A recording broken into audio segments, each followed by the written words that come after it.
everyone, I'm Wanda Simone. Welcome to the Entertaining Diva. Today we're going to be talking about how to make these feather centerpieces. I make them for almost all of my parties, but they're particularly appropriate for a Gatsby party, which is what we've been talking about lately. So if that sounds good to you, stay tuned and we'll go through step by step how to make them. Or you can go to the blog and read the instructions there. I will leave the link for that below. To start, we're going to talk about feathers.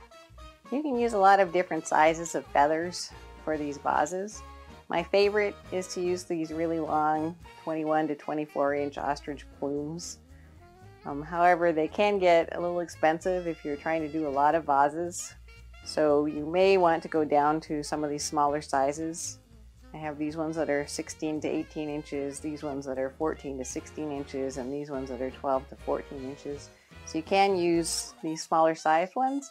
There's going to be a slight difference in the way that we put the vases together if we're using the smaller ones. So I will do both kinds. I'll show you one with these 16 to 18, one with these longer ones, and then I'll actually show you another one that I made before with these shorter ones. I wouldn't go any shorter than 12 to 14 inches just because it looks out of proportion on the top of the tall vase when you're using the shorter feathers. So speaking of the vases, the next thing you're going to need is one of these Eiffel Tower vases. So they're sort of tall and thin with a small opening on the top. I usually use 20-inch Eiffel Tower vases, but you can go up to 24 inches or down to 16 inches. My general rule of thumb is the longer the feather, the taller the vase can be. So these 20-inch ones kind of work for all sizes, but if you want it to be higher, you can do like 24-inch vase with a 24-inch feather, looks good. Or you can do a 16-inch vase with a 12-inch feather and it looks pretty good. So that's that. And then the last thing would be these bouquet holders. You want to look for bouquet holders that have the separations, the dividers in here. And we're going to use those to figure out where to place the feathers so that we get them evenly distributed all the way around the vase. The first vase I'm going to make is the one with the long 24-inch ostrich feathers. So we're going to take the Eiffel Tower vase, we're going to take our bouquet holder, and you're just going to stick it in the top of the vase. And then we're going to start putting feathers in from the bottom. So we're going to use the bottom row of where the holes are in the bouquet holder. And you're just going to stick a feather in, stick it in far enough that it stays, but not too far, otherwise the stems will start hitting each other and you'll have a hard time getting them in there. And then we're going to skip a hole and then go to the next hole and put another feather in there. And then skip one and go to the next one and put another feather in there. And do the same thing with the last hole, so you should end up with 4 feathers around the bottom. And you want these ones to be kind of drooping down a little bit. That helps to cover up the stem of the bouquet holder in the vase. Now we're going to go up to the next row of holes. And you're going to put feathers in the alternate spaces so that they're not on top of the feathers we just put in. And these ones we're going to stick out so that they're going sort of straight out more rather than going down. Same thing for, so we're going to alternate holes and do every other one. Now we're moving up to the top of the bouquet holder. I'm going to skip the very bottom row on this top section because it's too small for these feather ends to fit in. We're going to go to the second row and we're going to put feathers in every hole now instead of every other hole. And these ones you kind of want to have pointing up slightly. They can be at different heights, don't have to be all exactly the same. I'm going to go around and just fill in all the holes, and I try not to put them directly over top of the feathers below, just so that it gives it a little bit more interesting feel.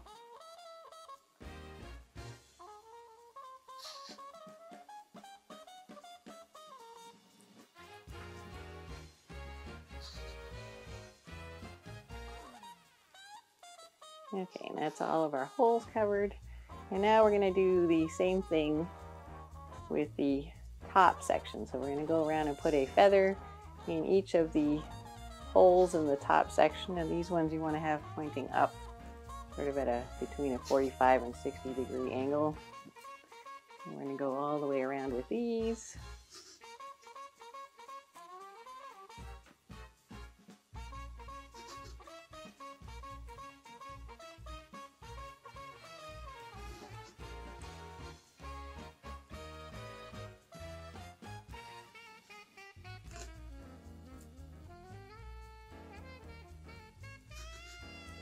And once you've done that, then we're going to do the very top hole. So we're just going to stick a couple of feathers in the very top so that it's sticking up.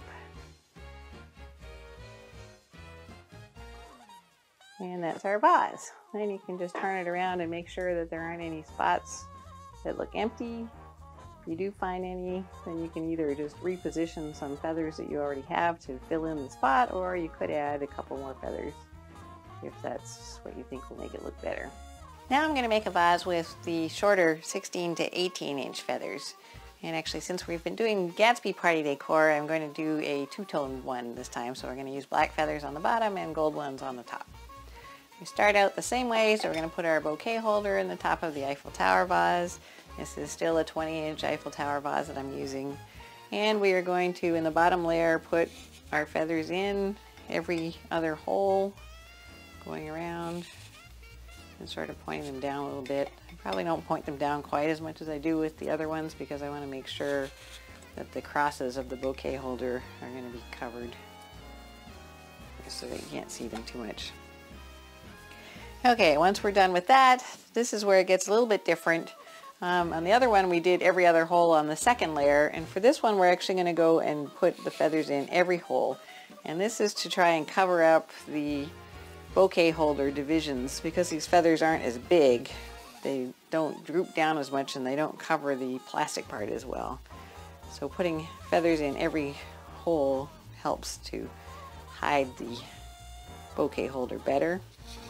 And if you're really worried about it, you can actually spray paint them the same color as your feathers. So if you're using black feathers, you might want to spray paint the bouquet holder black before you start, and that way it sort of blends in a little bit better.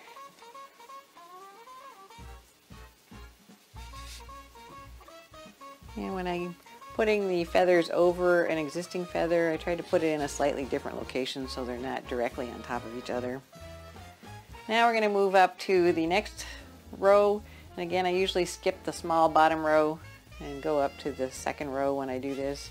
And this one, just like the other centerpiece, we're going to put the feathers every section. So in every one of the holes, you should have a feather. You want these ones to be pointing up slightly, but not too much, because otherwise, again, you'll see too much of the bouquet holder. So we want the feathers to kind of cover the bouquet holder as much as possible.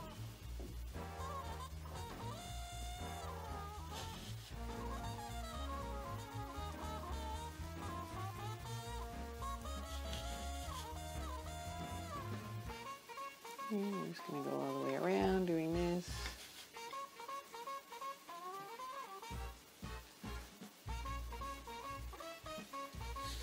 Now we're going to go on to the next row, which is the sort of top sections. And for this one, I'm only going to put feathers in every other section. And if you're not worried about how many feathers you're using, you may want to do every section on the top row too, just because it makes it a little fuller. But if you're trying to stay or try to lessen your budget, then every other hole at the top will work.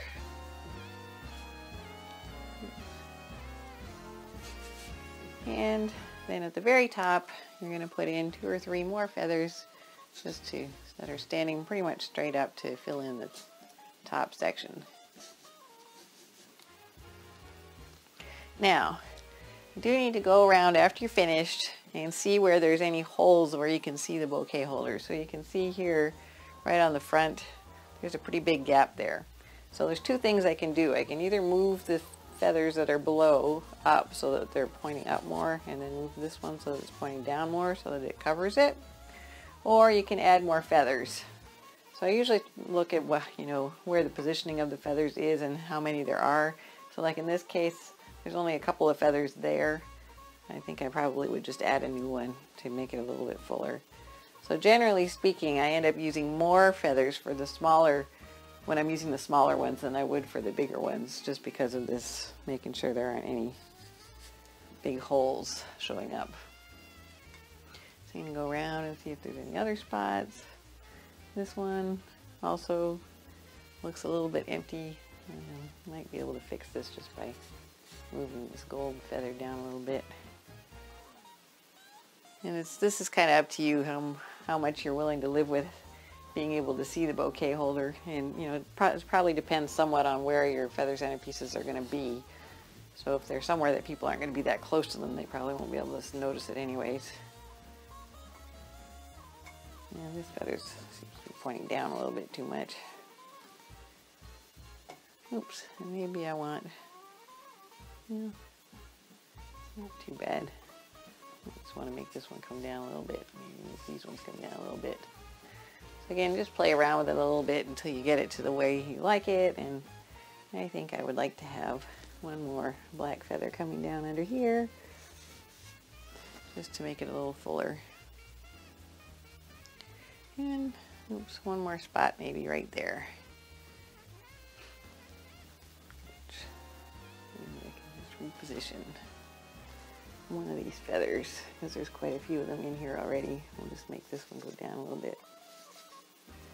Make this one go down a little bit. There we go. All right, and that's all there is to it. So just a few more tips that I like to do when I'm using these centerpieces.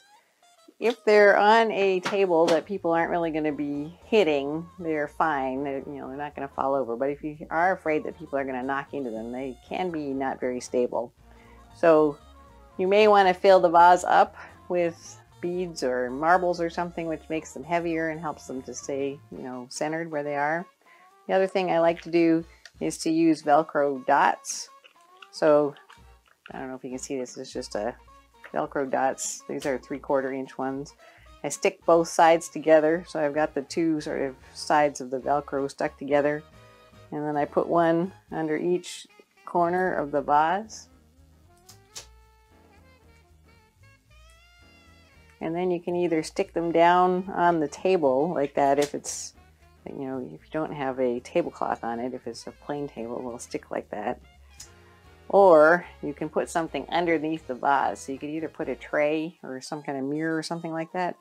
Or my favorite is to use these square light bases. And it's battery operated. You hit a button, the light comes on, and then you stick the vase on top of it. So because the light base is bigger, it makes it a little more stable. And the Velcro does hold it on pretty well.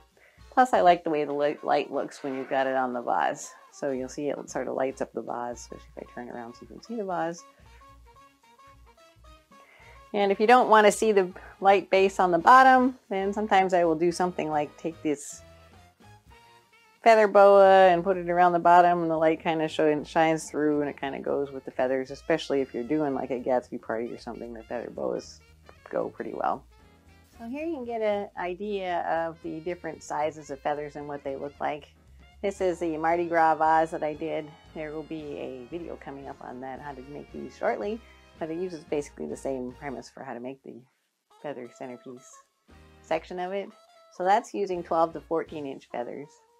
Then we have the gold and black one that we did. So this one is using the 16 to 18 inch feathers. And then on the other side, you have the big white one that we did, which has the long 21 to 24 inch feathers.